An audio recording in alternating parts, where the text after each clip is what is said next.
Hello everyone. Today I'm going to talk about the different ports that I got to experience while on the Antarctica cruise that I took with Celebrity Cruise Lines. First port, Ushuaia. Allowed to get off the ship from 8 a.m. and then we had to be back at 8 p.m. So it was a all day. It's actually a really lovely town. It reminded me a lot of Alaska, of Ketchikan, Alaska. So quite cold, not snowing, but for me, I would say cold. I would say it was about 3 degrees Celsius. And then there's quite a few things to do. There's lots of restaurants. It's a really massive crab. I wanted to try it, but because I was alone, I felt like it would be a waste because I wouldn't be able to finish the whole thing by myself. I think it's something that you definitely need to share. And then I know that they have a casino, a history museum, $, and it was big enough. I read all the reviews, and most people spend basically the whole day there exploring the museum. It is that you can do that's organized by the cruise. I know there's a helicopter tour. There's a bunch of tours where you can. It's basically all day tours. It's about 10 hours, and you can do dog sledding with the huskies, or you can go hiking on a mountain. And usually, I think lunch is included in that tour because it's all day. And then I decided that because I was doing this Antarctica cruise on a budget, I decided to just do my own thing as I usually do. A hiking trail close by the port that you could actually walk to. So it would take about an hour to walk to the trail, and then about an hour and a half to 2 hours to do the trail. And the trail is on a glacier. On the glacier's name is Glacier Martial. I wasn't sure about time, and I didn't want to take the chance. So I decided to take a quick cab because there was lots of cabs as you get off the ship. Decided to take a quick cab to the start of the hiking trail, and that cost me. It was probably about $2. So it was a very quick cab ride. Before I got in the cab, I managed to pass the information center, and they have these stamps, so you can stamp your passport, just as like something memorable to show that you've been to the southernmost point of Argentina. And then I really recommend the hike of Glacier Martial. It was gorgeous, really beautiful. I would say that you kind of have to be fit because if you're not, you will struggle a bit. But it's not really that steep, and there are spots where you can take a break and relax. Yeah, there were many other people also doing the hike. So I felt quite at ease because there were other people around. And really beautiful, lots of things to see on the hike, little waterfalls. You see the glacier. You see different rock formations. You get to see the cruise from above. You get to see forests, and it's really gorgeous. And I ended up meeting two Italian guys on the trail because I asked him to take some photos for me. or actually they asked me to take photos of them. And then I was like, okay, do you mind taking photos of me as well because I'm alone? And we ended up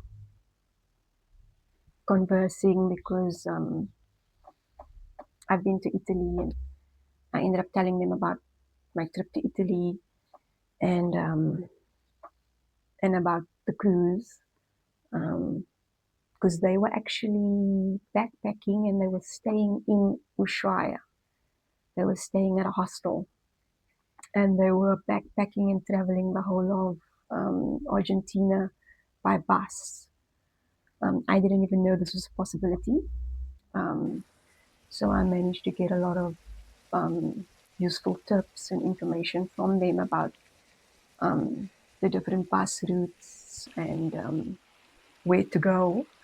Because Argentina is quite a big country and it will take a lot of time if you want to explore the whole country.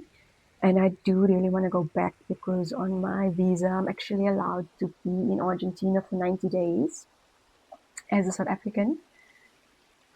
So I do want to go back because I enjoyed it so much. And there's other parts of Argentina that I would really like to see, like Salta and Mendoza and Jujuy. And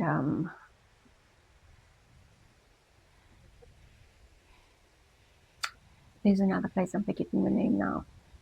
But anyway, we managed to exchange information, and they actually told me that um, there's so much things to see and do in Ushuaia that they would recommend that if I ever came back to Argentina, that I come back there, stay at their hostel, and maybe stay for about a week or so, because they were staying for 10 days, and every day they had a different hike planned. So it just so happened that we had met and they were hiking Glacier Martial on that day. So I'm really glad that we got to meet. So I could get all that information from them. Um, and yeah, I basically took my time. I walked really slowly. Um, got to take in all the views. Um, it took me about an hour and a half to walk um, to the top. You could go further, but I decided not to because I wasn't wearing the right attire. And the higher you go, the colder it gets. The top, that would have taken another 45 minutes. Um, so I didn't. And then I just hung around at the top looking at the views. And then it took me about an hour and a half to walk back. Um, and then um, I ended up walking back with the guys. And after that hike, it was quite, it took a lot out of me. And then by that time, it was lunchtime. And then we ended up just grabbing a quick sandwich, a quick bite to eat at one of the restaurants. And they took me to the hostel um, just to check it out. And they also introduced me to mate. So it's an Argentinian drink, and you put it in a wooden mug, and you drink it out of the straw, and then you add tea leaves. So it's crushed tea leaves that they call yerba. Um, so the drink is called yerba mate. And then I got to try that for the first time. Ended up falling in love with it. Um, I ended up purchasing one of those mugs because the wooden mug adds to the flavor of the tea. And then I also, before I left Argentina, I bought about 3 big bags of yerba, and I actually just finished it the other day. It literally lasted me about 2 years because I would drink it in moderation. Um, so I recommend that you try that when you go to Argentina. And then yeah, walked around the town, and then when I looked again, it was time for me to head back. And I'm glad I didn't hike further or do anything else because the day went by so quickly. And I literally made it back at 7:30 p.m. and everybody had to be back on board by 8. So it was perfect timing to basically just hike to Glacier Martial. Um, and if I ever do the Antarctica cruise again, which I'm planning one day in the future, I would most likely do the tours or go to the museum. This cruise, we were meant to go to Puerto Madryn. That would have been the next port of call. But because of the weather conditions, the captain decided for everyone's safety, they won't be going to Port Stanley. And I was a bit disappointed, but then I realized it's okay. And hopefully next time, if I do the Antarctica cruise again, then I'll get to experience the port. And I realized that the port is very similar to Puerto Madryn. So it was okay. I got over it. Of the tours that the cruise provided for Port Stanley, just so that you more or less know what you're able to do there. I think we were only also allowed Port Stanley, so from 7 to 4 p.m. And then because we didn't go to Port Stanley, we ended up staying overnight in Puerto Madryn. So we were only scheduled to stay in Puerto Madryn from 9 to 5. We ended up staying there for 2 days, so 9 in the morning, and then we ended up leaving the next day in the evening.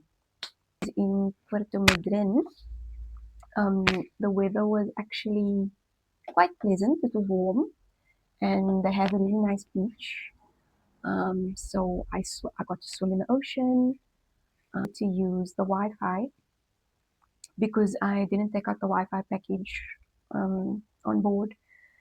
So I ended up eating lunch at this one restaurant and staying there for a few hours because I needed to use their Wi-Fi, um, just so that I could catch up with with some admin, a few emails, um, contact, and then I also needed to do some research because while I was on the ship, I ended up meeting a friend who is Argentinian, but she's from Cordova, and she recommended that I actually stay before leaving Argentina to go home, that I stay for a few days and experience Cordova. So I needed to do some research so that I could find out where I would stay and book a hotel and just find out more or less like what I would be doing, how I would spend my time while I was there.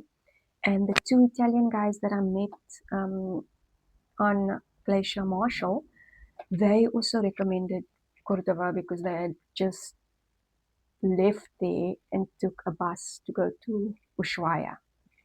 They doing research and then went back onto the ship to go have dinner and watch some entertainment. And then because we were staying overnight, the friends that I had made, we decided to go explore and see how Puerto Madryn would be in the evening. And we ended up going to a bar, walking around. We actually met two locals, and because they were sitting at the same table with us at the bar, and they were so lovely. They ended up when the bar had closed, because the bar closed at midnight. Um, because Puerto Madryn is basically a small beach town, so bars don't really stay open till late there. And then they said that they knew of a club that would be open till 2 a.m. And then they ended up taking us to this nightclub. Um, and we ended up staying there till they closed and dancing. And then they also offered, because the next day, the reason they were out that evening is because they were off the next day, so they took us for a drive. It was about a 30-minute, half an hour drive along the coast, just so that we could see the cliffs and we could see some seals and penguins. Um, um, Drive and something nice that we got to do the next day before we left Puerto Madryn. So I really enjoyed my time there, and I really enjoyed the fact that we were able to stay there overnight, so that I could experience the town. The next port of call was Uruguay. Uruguay was hot, and we were also only allowed to stay there for about half a day, so from 9 to 5. It was also it was an interesting town. Um, I would say very similar to Buenos Aires. I didn't do any tours, but they do offer tours to the winelands that they have in Uruguay. And then also they had this one tour that I would like to do if I ever go back. It's a tour where you get to dress up and you wear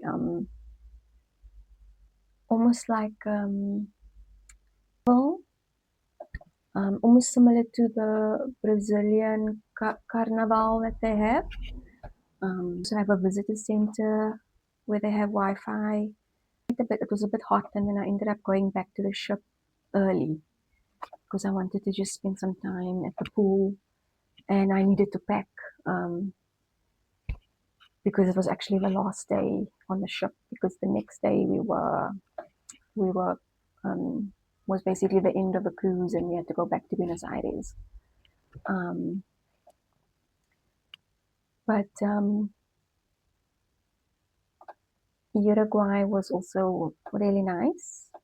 Last day, because we get to Buenos Aires so early, they do offer tours for people that have late night flights. So it's full day tours where if you didn't stay in Argentina, then they would take you around Buenos Aires. I had stayed in Argentina 10 days before I took the cruise. So I got to explore a lot of the city.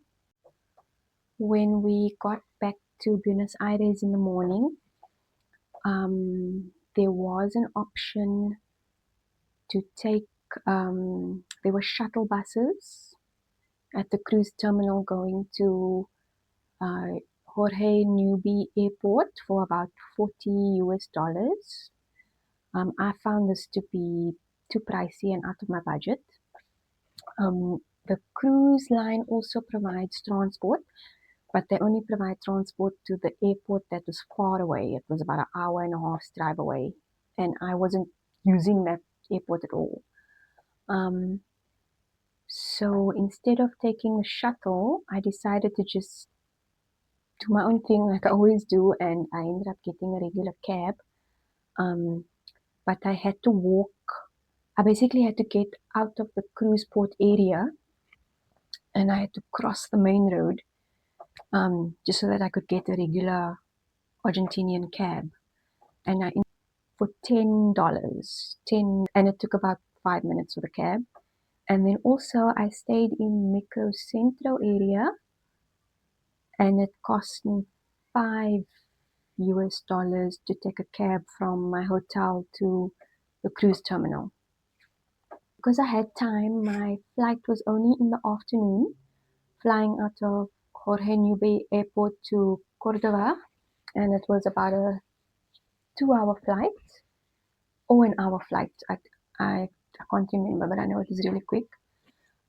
Because I had time and because I was doing my own thing and I wasn't using the shuttles or the cruise transport, I could actually take my time.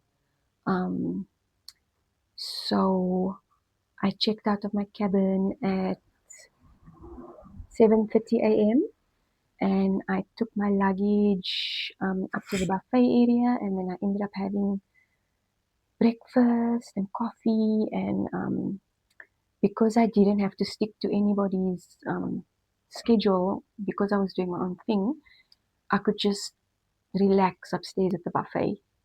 And I was probably one of the last people to get off the ship. So I got off the ship around 10 a.m. Um, I ended up taking my own luggage. So I had two big bags, which was fine because there's elevators on the ship. So I ended up taking my own luggage from my cabin upstairs to the buffet, um, relaxing there, enjoying my coffee and having my breakfast, and then carrying my two bags down as I got off the ship. I find that for me that's just easier, because if you allow the crews to take your baggage, you have to give them your luggage the night before, and then you have to be out really early so that you can go collect the luggage. So usually while everybody's frantically panicking and trying to get off the ship, I still try to enjoy my last few hours on the ship before I have to get off.